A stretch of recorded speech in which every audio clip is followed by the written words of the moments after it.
you'd have to live there how many years before they got title to it? Well, 3 years. Okay.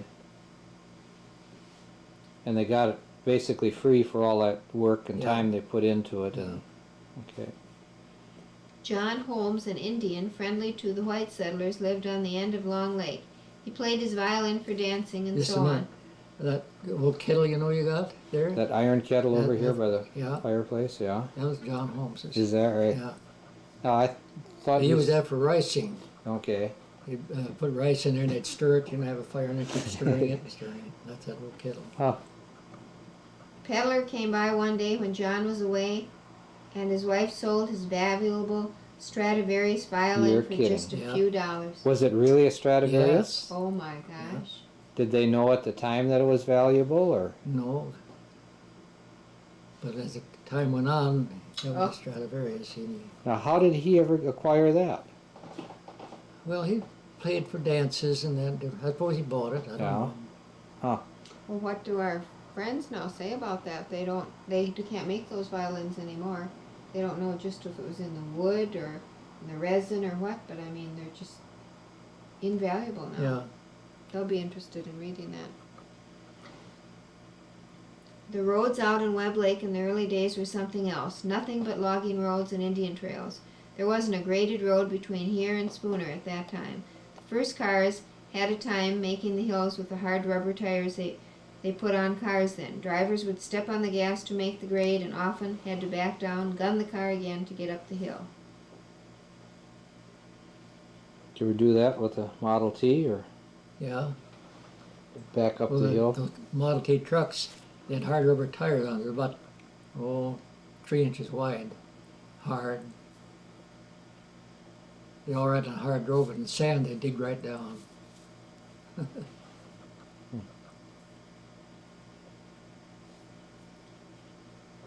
There were no telephones back then, but later the farmer's line was built. Each family having a phone was expected to keep the line in repair to the next neighbor's house who had a telephone. Later the state built a line, putting a switchboard in at the Webb Lake store so they could contact others in case of fire. That was later discontinued, and Ivan Johnson had a single line built to Danbury. He allowed about 10 parties to build extensions and hook onto his line. When one was refused because of the load of the Public Service Commission entered the picture and maintained that Johnson was conducting a public utility and must operate it as such, and that he could not abandon it without the approval of P.S.C. Johnson, ruefully exclaimed, "I don't want to be in the telephone business. I only want a telephone." Soon thereafter, the Solon Springs Telephone Company purchased the line and put up a building in Webb Lake which services the entire area at this time. Was that, I mean, what about poles and wire, and how did you get all that? And Well, we all donated a little bit of work and donated the money for the wire and all that. what about the poles? Or did you just cut trees down? Cut trees down, yeah, cut poles. How did you maintain that? Just, Well, everybody went out and took care of it. yeah, you all had a certain section, or Well, Just- sometimes. what happens if the phone didn't work? Well, then we'd run out and check it. And Ivan would call me, or I'd call. It was only about 4 or 5 of us on the line there. And some of them wouldn't even check it or pay anything toward it to keep it going. Didn't do their share, huh? Yeah. What was your ring? Long and 2 shorts. Yeah. Ivan's was 3 longs, and longs. Leonard's were 2 longs and 3 shorts. Yeah, I guess it was. Merkel's was 1 long and 3 shorts, because that was kind of close to ours. You had to listen to that. Well, a long and what was it? 2 shorts. Was is- that when you were growing up, that was what it was? Yeah, I was here on the resort. No, but what about at your house? Well, our house was 2 longs and 2 shorts, I think it was. No, ours was 1 long and 2 short. No, I'm talking Oh, about I'm sorry, Grandpa. over at the homestead. Yeah. Okay. Now the store was 3 longs. Everybody would listen. You know, Rubber. The rubber. Would the conversation get weaker and weaker when that happened, Oh, I yeah, think? it would. But when you'd call ring, you'd listen, you'd hear click, click, click, click, click. Everybody listened to tell who it was. The first school in the township was a log structure built in section 22 in the year 1900. You know where that was, Marvin? I think I told it a few different times. Tell it again. It's right up here by the old schoolhouse, you know, the Webb Lake Schoolhouse, consolidated. Yeah, And you go south. okay, You know where the lake is right there. Between this Yeah. old schoolhouse, it's right there above the lake, the Bass Lake. okay, Right in there. alright. Emil and Andy, they walked from the farm up there. Okay, would that have been on the west side of the road or the east side of the Be the road? east side of the road. Okay,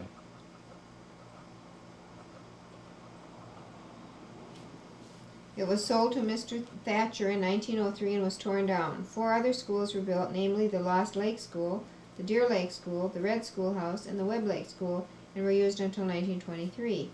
A consolidated school building was erected in Section 16 at that time. Will Marsh donated the property for the new school. In the 1930s, the consolidated school was closed and the children were taken by bus to Danbury and the Webster school districts. Helen Wright, a teacher from Baldwin, Wisconsin, came by stagecoach to teach in one of the town's schools.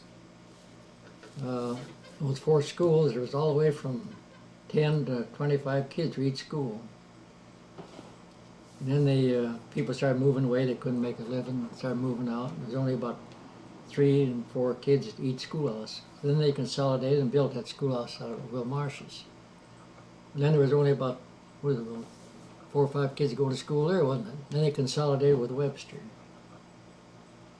now, like the schoolhouses, that was kind of the social center for the Yeah. community too. Yeah. What went on in some of those? Well, like Lost Lake School, they'd have parties and basket socials, pie socials. They have lamps in the school and different things for the school. So that's how they purchased the lamps? Yeah. Okay. What's the one over here? Lost Lake, or Consolidated. No, the one where just by the way that on the dump, way to the dump. That's Oh. the old Webb Lake. That was Consolidated. That was a Consolidated school. You went to which of those schools? I went to Lost Lake. Okay, You went to that school out here, Consolidated. right. Yeah. For a while. During the summer, Indians came from seemingly everywhere with wagons, ponies, and some walking, carrying packs on their backs to pick blueberries. Once there were as many as 500 camping at Webb Creek. They bought groceries, salt pork, salt brine, bologna, and other provisions at the Webb Lake store, and merchants came from Spooner to buy the berries. Some paid $1 a lathe crate containing about 16 quarts. The Indians played their tom-toms and danced every evening. At the end of the season, they dressed in their feathers and beads and danced tribal dances day and night for long periods. Right in ours, where we built the house there, you know? The Narrows? There was a circle right around there. It was about 6, 8 inches deep, right where we built the house. Yeah. Where they didn't have their dance, you know. That's where we built the house. Now, would There where they, you got your cart, that little cart. that there. iron car, the Dogtown Creek, is that where they would gather up there Yeah, too? there or was that? too. Yeah, there'd be a place there too. I bought berries from went up there and bought berries there from. Settlers could hear their drums for miles. Yeah. An acre of ground was donated by Haldor Judson for a cemetery in 1906. Oh, Julson. In 1906, Mr. Jewel Julson was the first person buried there. Mister? His wife? Mrs. Mrs. Yeah. Now, didn't you say like your dad and a lot of them came over and donated time and cleared the ground Yeah. there and My dad, Glenn Marsh, and Raleigh Marsh, Knutson's, different ones went over there with the teams and pulled out stumps and cleared the place there for a lot. And later on, Atherton was buried there, and then he gave the lot to my dad. It was a lot, So your parents are buried there? yeah. and when you say We a have lot, 2 lots there then. That Okay. all your relatives Mhm. that are there? Mhm. Your mom and dad? Mhm. The consolidated school, which was earlier closed for school purposes, was used for town meetings, church, and Sunday school, occasionally a dance. Mrs. Tina Nutt was the Sunday school superintendent for 25 years. Ministers of different faiths preached there, and I recall Reverend Dale from a Danbury church as a favorite minister. Reverend Wallen was in the town before we had a building to hold services in, and he had a large tent pitched on the Lakin property near the north end of Lake Des Moines, and also had it put up other times near Webb Lake Schoolhouse. You know, the fellow in church I was talking to, and he said Willem came from Eau Claire, shipped the tent up to Spooner, and his dad would go down to Spooner and get the tent, and then put up at Deer Lake there at, I forgot what they call it now, where Zeems lived there. Yeah, I've showed it to you, haven't I, Marvin? Yeah. And then Zeem, my uncle Andrew, would go down and get the tent there and put up at Des Moines Lake. And then from there he'd go to Orange. He'd take the tent down there to Orange, and from there on he'd take the train then back to Eau Claire. Now that was kind of just the traveling minister, Yeah. right? Do you remember any of them? Oh yeah, I mean, who they were? Willen, Reverend Willen. He's the one that had the tent. Okay. And well, he was the only one that had the tent meeting, I don't remember. And then, of course, a different minister would come and preach in the schoolhouses. This one was from Superior. What was his name? Well, he'd leave Superior and go to Minong, and then he'd preach at Stunts Brook. And then from there he'd come to Lost Lake, preach there. And then he'd stay overnight at different places. He'd stay at my folks there a lot of times. And then when at Lost Lake, and then he'd go to Webb Lake and preach there. And then S.R.H. Johnson's would pick him up and take him into Danbury, catch a flyer, go to Superior. He'd walk all up different places too. Huh.